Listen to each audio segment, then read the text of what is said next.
In a quiet Nigerian village called Akana, everyone knew Chantal. Not because she was kind, not because she was hardworking, but because she was unusually beautiful. Chantal's beauty turned heads the way sunrise turns darkness into silence. Men paused mid-sentence when she walked by. Women whispered her name with admiration and sometimes jealousy. But Chantal had one rule in her heart. If you don't shine, don't talk to me. She had no time for struggling young men.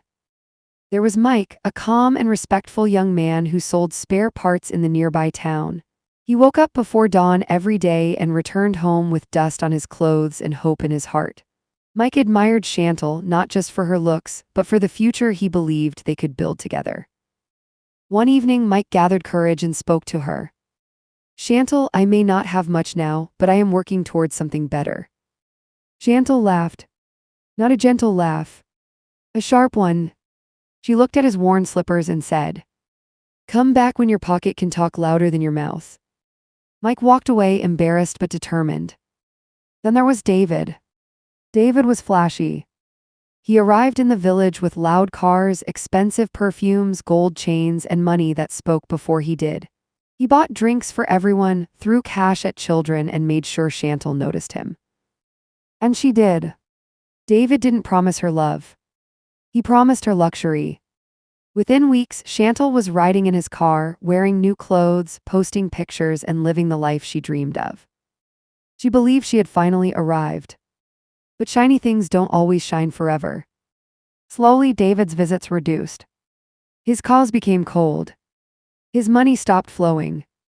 One afternoon, news spread across the village like wildfire. David had been arrested in the city for fraud and illegal deals.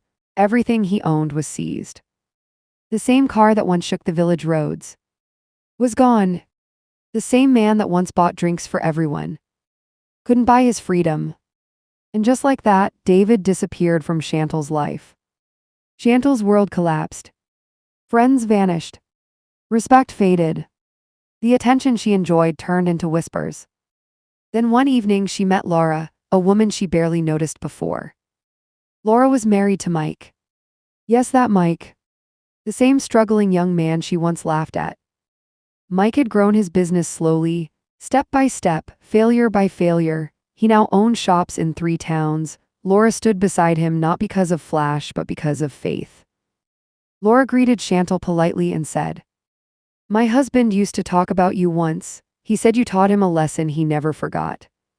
Chantal felt her heart sink. That night Chantal cried. Not because she lost David, but because she finally understood what she had lost long before David came. Moral lesson. Flashy things attract attention, but character builds a future. Money can open doors, but wisdom keeps them open. And many times, the people we ignore today are the ones we wish we had valued tomorrow.